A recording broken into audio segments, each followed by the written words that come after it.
শিক্ষার্থীদের ওপর আনসার সদস্যদের হামলার প্রতিবাদে রাজু ভাস্কর্যের সামনে বিক্ষোভ সমাবেশে বক্তব্য রাখছেন বৈষম্য বিরোধী ছাত্র আন্দোলনের সমন্বয়ক সার্জিস আলম। আমরা সরাসরি যুক্ত হব সেখানে। এবং আমরা যখন বাইরে ওই কিছু আনসার সদস্যদেরকে দেখি, আমরা তখন তাদের বিষয়ে কথা বলতে মাননীয় স্বরাষ্ট্র উপদেষ্টার কাছে যাই। অর্থাৎ ছাত্র জনতা যে কোনো সময় বাংলাদেশের নাগরিকের যে কোনো দাবির জন্য সেটি শুনতে প্রস্তুত এবং সেটি আলোচনা করতে প্রস্তুত।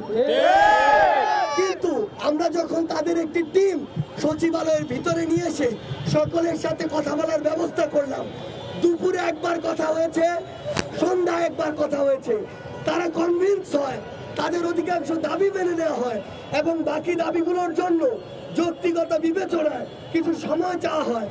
তারা কনভিন্স হয়ে যখন বাইরে কথা বলতে যায়, তখন সকলে নয়, ওইখানকার কতিপয় আনসার সদস্য তারা এটি মেনে নেয় না।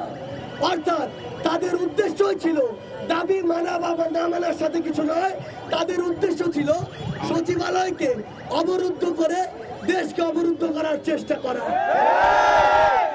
সেই জায়গা থেকে আপনারা ইতিমধ্যে জেনেছেন যে ওইখানে আনসার লীগের যারা নেতৃত্ব দিয়েছে তাদের মধ্যে প্রধান যিনি ছিলেন, তিনি এর পূর্বে স্বেচ্ছাসেবক লীগের একজন নেতা ছিলেন এবং সেই স্বেচ্ছাসেবক লীগের নেতা সহ অসংখ্য পাঁচ-আটা পেটুয়া বাহিনী আনসারের নাম করে গতকালকে আমার বিশ্ববিদ্যালয় সহ ঢাকার অসংখ্য ছাত্র ভাইদের উপরে অতর্কিত রক্তাক্ত হামলা চালায়। আমরা জেনেছি যে এর পূর্বে যিনি এই আনসারের ডিজি ছিলেন, তিনি একজন আওয়ামী লীগের মদতপুষ্ট পাঁচ-আটা ডিজি ছিলেন।